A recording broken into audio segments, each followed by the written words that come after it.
Guys, here she is, the 2018 SF Honda Grom. I picked her up a couple weeks ago with just 350 miles on it, and I now have, let's see if we can see it, just over 1,000. I put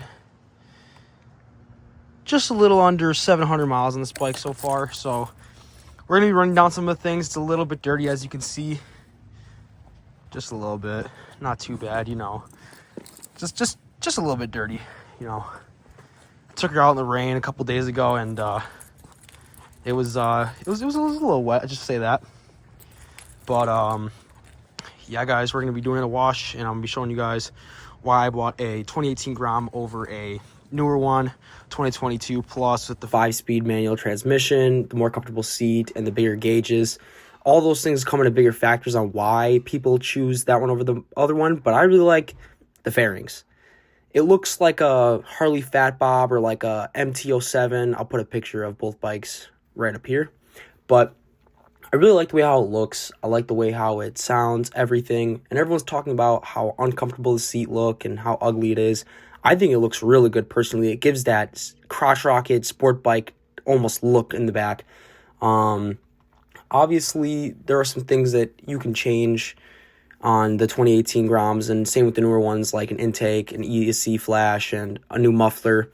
But some of the plans I'm planning on doing is obviously an integrated taillight, a new license plate cover because this one's a little janky. I've got it all connected with zip ties from the original fender.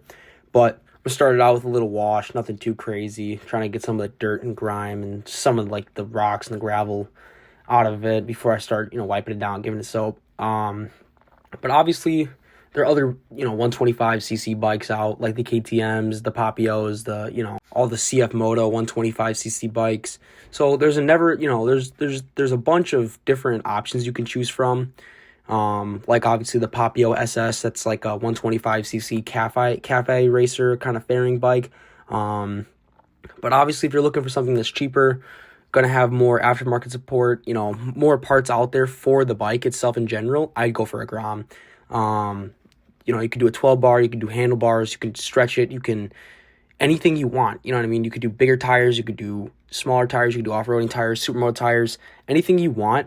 Right now I'm running the Honda Grom Navi tires. Not really too big of a fan of them just because of, the gravel and just average road use, just because of how small the tread is. But for off-roading use, it's actually pretty good for what it is and for what it does. And just back to the aftermarket support, you can literally find carbon fiber fenders, painted fenders, whatever fenders you want for like $250.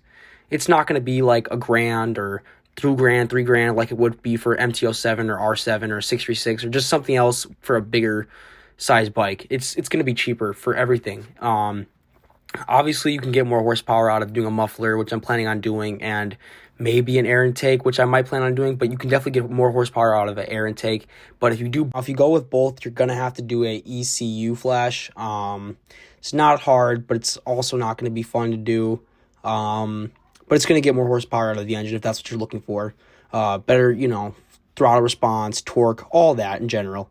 A lot of the things I really like about this bike, obviously, it's a great starter bike, number one. It's fun to pop up. And just, like the all-around experience of riding a 125cc bike is just like no other. It's fun. And what I mean by that is it's scary and fun at the same time. Like, you're having fun being able to max it out, fly through the gears, but you're not able to catch up with cars. You're not able to keep up with the speed. You're not able to do anything even remotely close to that. And that's the scary part, but that also gives you the adrenaline and the fun of riding a smaller cc bike. And it also shows you to be more observant. It teaches you to keep your head on a swivel, and you feel invisible on this bike. You feel like nobody can see you because of how small it is, and that's what makes it so fun.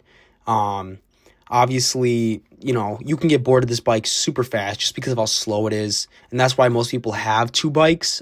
This is my only bike right now because I'm going to be doing a stunt build, and that's all I really need for right now until I get extremely comfortable with this bike and might upgrade to a 636 and do a 0304 stunt build.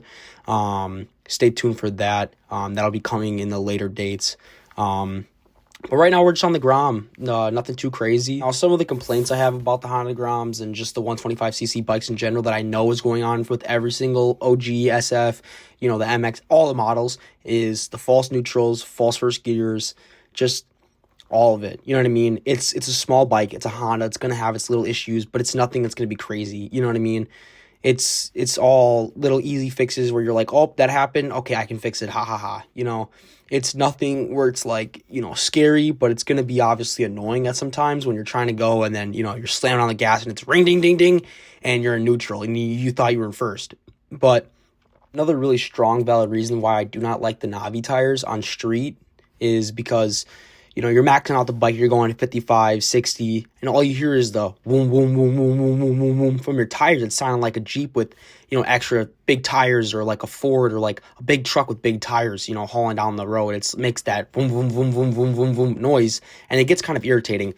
That's another reason why I really do not like these Navi tires for what they are, but, they get the job done. They're tires at the end of the day, and I have nothing to complain about them. Now, these Groms do come in a ABS and non-ABS model. Mine is the ABS model. It really doesn't make a huge difference just because it's a 125cc bike, And honestly, I kind of like having the non-ABS just because you could skirt the tires and come in fast and, look funny. But that's another thing with the Honda Groms that you can get as an addition is, ABS. But at the end of the day, it's still a Honda Grom. It's going to have its amazing aftermarket support, whether it's engines, it's clutches, it's anything, like parts, fairings, turn signals. Everything's going to be cheap. Everything's not going to be expensive. You could find it for a cheap price and you can get it and it'll work perfectly fine. You know what I mean? You won't have to worry about it.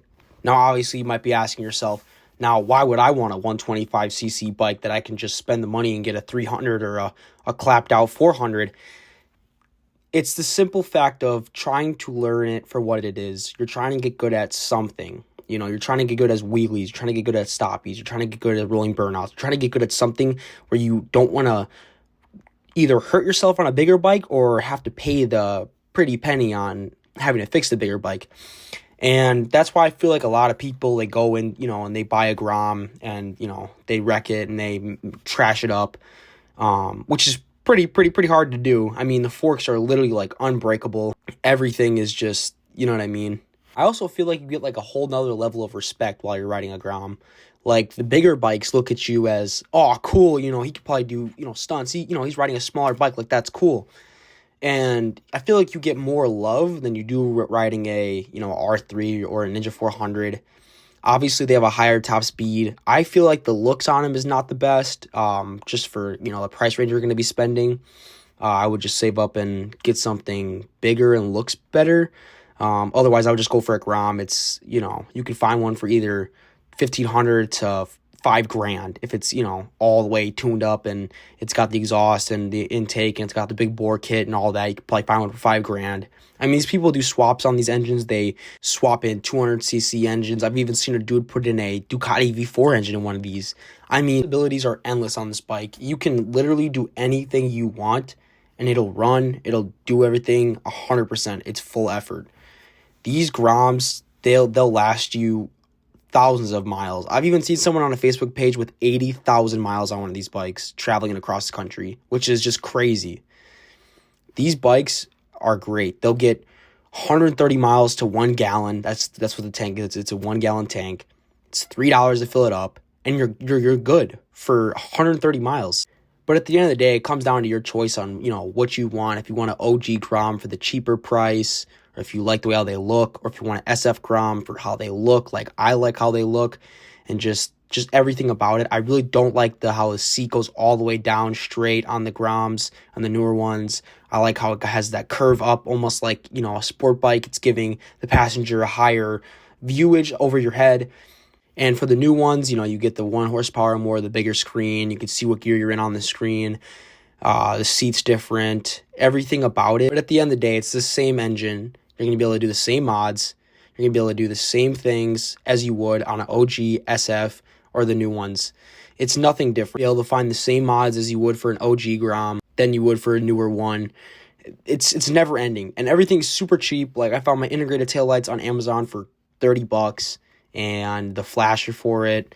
that'll connect them for $11. So none of it's really expensive when it comes into like real aspect things. The most expensive things you'll probably buy for it if you want to do a stunt build is maybe the 12 bar and the handlebars.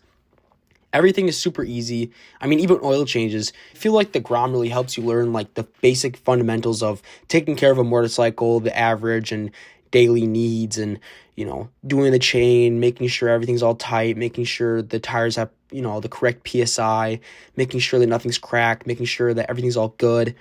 I feel like having a smaller bike like that gives less of the possibilities of hurting yourself, hurting the bike, and just making more time and effort on your hands. Obviously, you can do body kits, as I was just showing 20 seconds ago towards the engine. There's body kits that hide the engine and make it look like a mini sport bike, which I really like, and I think I might invest in, which I don't think I will, because there's really no point. If I'm going to be doing a stunt build, it's going to get hurt anyways.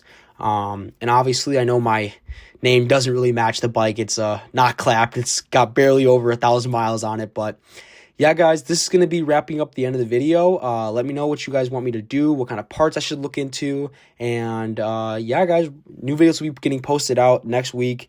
And you guys stay safe and enjoy the ride.